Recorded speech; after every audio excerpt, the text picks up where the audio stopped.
equals does your device need fixing? We offer a free diagnosis. We pick up and deliver right to your door, no calls or travel needed.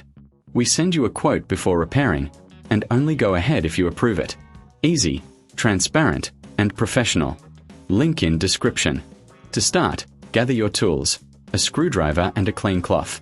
First, ensure your Dyson V10 is unplugged. Flip it over to access the trigger area. Look for the screws securing the trigger. Remove them carefully, keeping them in a safe place. Once the screws are out, gently pull the trigger away from the body. Take a moment to clean the internal components with a cloth. This helps maintain performance. Now, inspect the new trigger for any damage.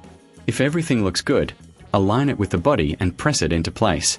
Reinsert the screws, tightening them securely.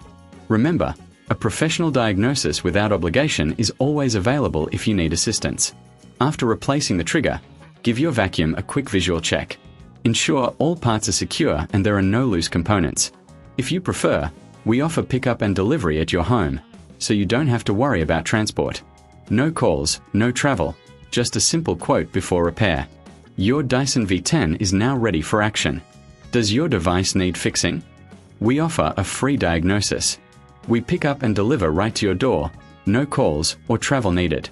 We send you a quote before repairing, and only go ahead if you approve it.